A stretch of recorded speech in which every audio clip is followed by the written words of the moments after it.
غرد يا شبل الإيمان غرد واصدح بالقرآن غرد يا اچھا، یورپ میں پتہ نہیں کس لیے یہ سلسلہ چل گیا ہے کتوں کو پالنے کا.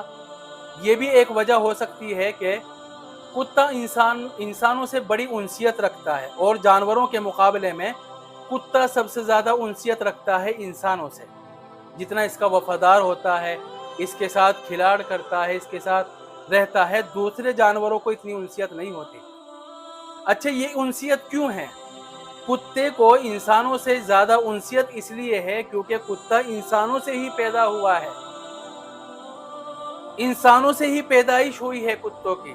اب آپ سن کر یہ سوچ رہے ہوں گے یہ کیسی بات ہے، یہ تو بڑی عجیب سی بات ہے. بھئی انسانوں سے انسان پیدا ہوتے ہیں، انسانوں سے کتے تھوڑی پیدا ہوتے ہیں. تو میں اس کی پیدائش کا واقعہ سناتا ہوں. جب اللہ تعالیٰ نے حضرت آدم علیہ السلام کو پیدا کیا تو حضرت جبرائیل کو بھیجا کہ جاؤ زمین سے مٹی لاؤ. اب زمین سے مٹی مانگی حضرت جبرائیل نے تو منع کر دیا، رونے لگی کہ اللہ تعالیٰ میری مٹی سے جو ہے انسانوں کو بنائیں گے، پھر کچھ لوگ جو ہے اللہ تعالیٰ کا انکار کر دیں گے، نافرمانی کریں گے، وہ جہنم میں جائیں گے، تو مجھے جہنم میں جانا برداشت نہیں ہے. تو حضرت جبرائیل خالی ہاتھ واپس چلے گئے.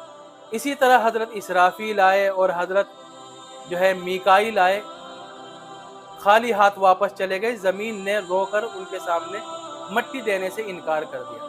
پھر اللہ تعالیٰ نے حضرت اسرائیل کو بھیجا جو موت کا فرشتہ ہے، وہ زمین کے پاس آئی اور مٹی لے کر چلے گئے. زمین روئی بھی مٹی، اور حضرت اسرائیل سے وہی بات کہی جو حضرت جبرائیل سے کہی تھی، لیکن حضرت اسرائیل نے زمین کا رونا نہیں دیکھا اور وہ مٹی لے کر چلے گئے. اللہ تعالیٰ نے اس مٹی سے حضرت آدم کو پیدا کیا، پہلے انسان کو پیدا کیا. اچھا، حضرت آدم کا پورا جسم فرشتوں سے بنایا سوائے چہرے کے. اللہ تعالیٰ نے حضرت آدم کا چہرہ اور انسان کا چہرہ اپنے ہاتھوں سے خود بنایا اور باقی بدن کا حصہ فرشتوں سے بنوایا.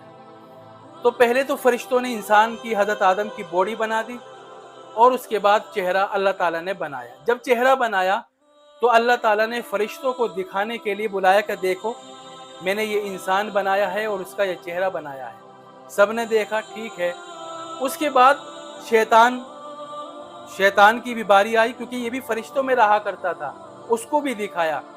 تو جب شیطان نے انسان کو اور انسان کے پتلے کو دیکھا تو اس کے دل میں انسان کی طرف سے حقارت آئی اور انسان کو ذلیل کرنے کے لیے اس کے اوپر تھوکا، شیطان نے تھوکا. تو جہاں شیطان کا تھوک گرا حضرت آدم کے بدن کے اوپر، وہاں سے اللہ تعالیٰ نے تھوڑی سی مٹی لی اور اس مٹی سے کتے کو پیدا کیا. حضرت آدم کی بدن کا کون سا حصہ تھا؟ وہ تھا ناف کا حصہ، نابھی کا حصہ، سنڈی جس کو کہتے ہیں. یہی وجہ ہے کہ انسانوں کی ناف میں اور سنڈی میں، نابھی میں گوشت نہیں ہوتا، یہ حصہ خالی ہوتا ہے، کیونکہ اس حصے کو اللہ تعالیٰ نے اٹھایا تھا، کیونکہ اس حصے پر شیطان کا تھوک پڑا تھا نا جب اس نے تھوکا تھا. تو وہاں سے اس مٹی کو اٹھایا اور اس سے کتے کو پیدا کیا. تو آپ سمجھ گئے ہوں گے کہ کتا انسانوں سے ہی بنا ہے، اسی کی مٹی سے بنا ہے. اسی لیے کتا انسانوں سے دوسرے جانوروں کے مقابلے میں انسیت رکھتا ہے، اور دوسرے جانوروں کے مقابلے میں کتا انسانوں سے زیادہ لگاؤ رکھتا ہے.